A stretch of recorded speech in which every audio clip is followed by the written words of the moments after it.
नमस्कार, आप देख रहे हैं न्यूज 24/7 इंडिया। मैं हूं आपके साथ सपना मदेशिया। चलिए शुरुआत करते हैं आज की कुछ खास खबरों से। विधानसभा सत्र के पहले दिन कांग्रेस विधायकों ने सरकार के खिलाफ जोरदार हल्ला बोलते हुए परिसर में तीव्र विरोध प्रदर्शन किया। कफ सिरप से बच्चों की मौत, इंदौर अस्पताल की लापरवाही और अलीराजपुर की आदिवासी छात्रा की संदिग्ध मृत्यु पर सरकार की चुप्पी को लेकर विपक्ष ने तीखा प्रहार किया। उमंग सिंघार का बड़ा हमला। मध्य प्रदेश में स्वास्थ्य सेवाएं ढह चुकी हैं। नेता प्रतिपक्ष उमंग सिंघार ने कहा, बच्चों की मौत पर सरकार चुप क्यों है? अस्पताल में बच्चों के शव सुरक्षित तक नहीं, ये बेहद शर्मनाक और अमानवीय है। मुख्यमंत्री संवेदनहीन बने बैठे हैं। जब सरकार मौन हो जाए तब विपक्ष का चुप रहना पाप है। कांग्रेस सड़क से सदन तक लड़ाई जारी रखेगी। विधायक सेना महेश पटेल सबसे आगे। पूतना रूपी सरकार का प्रतीकात्मक विरोध। विधानसभा परिसर में सबसे अधिक चर्चा में रहे जोबट विधायक सेना महेश पटेल, जिन्होंने प्रतीकात्मक पूतना का मास्क, गले में कफ सिरप की बोतलों की माला और बच्चों के पुतलों के साथ सरकार के खिलाफ अनोखा और प्रभावशाली विरोध दर्ज किया। सेना पटेल ने कहा, यह सरकार आदिवासी समाज और बच्चों के जीवन के प्रति पूरी तरह असंवेदनशील है। कभी जहरीला कफ सिरप, कभी खराब भोजन, कभी अस्पतालों की लापरवाही। यह पूतना रूपी सरकार है जो बच्चों की जान से खिलवाड़ कर रही है। मुख्यमंत्री को इस्तीफा देना चाहिए। आदिवासी छात्रा की मौत पर सेना पटेल का सीधा वार। सेना पटेल ने काठीवाड़ा की आदिवासी छात्रा की मौत को गंभीर सरकारी लापरवाही बताते हुए कहा, मुख्यमंत्री अलीराजपुर में कार्यक्रम कर रहे थे लेकिन बालिका की मौत पर एक शब्द नहीं बोले। फूड पॉइजनिंग के बाद विभाग 6 घंटे तक सोता रहा। यह सरकार आदिवासी समाज के प्रति निर्मम और असंवेदनशीलता है। विपक्ष का शक्ति प्रदर्शन परिसर में चर्चा का केंद्र बना। सेना पटेल पूरे प्रदर्शन के दौरान विधायक सेना पटेल की आक्रामक शैली, प्रतीकात्मक प्रस्तुति और तीखे तेवर पूरे परिसर में चर्चा का केंद्र बने रहे।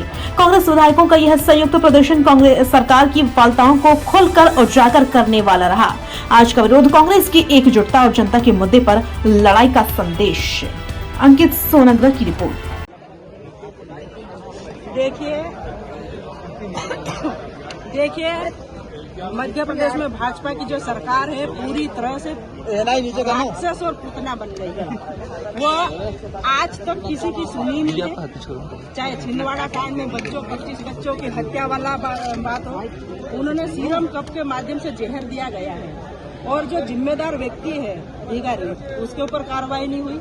और जिस कंपनी में दवाइयां बनी उस कंपनी को ब्लैक लिस्ट नहीं किया अभी तक। और उसके बाद में इंदौर में जिस प्रकार से अस्पताल के अंदर बच्चों को चूहे खा रहे, ये सबसे बड़ी शर्मनाक बात हो गई। और वैसा की वैसा काठीवाड़ा ब्लॉक मेरे विधानसभा में 15 नवंबर को मुख्यमंत्री जी का आगमन हुआ और हमारे आदिवासी गौरव दिवस मनाने आए, लेकिन आदिवासी की ही बेटी हॉस्टल के अंदर मृत पाई गई, लेकिन मुख्यमंत्री को एक शब्द बोलने को तैयार नहीं है। तो ये पूरे मध्य प्रदेश में ये जो भ्रष्टाचारी सरकार है, ये कोई किसी की सुन नहीं रही है।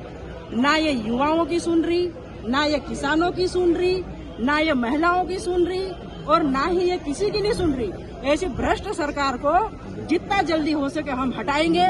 और आज एक राक्षस के रूप में हमने प्रदर्शन किया है ताकि मोहन यादव की सरकार, भाजपा की सरकार की आंखें खुले।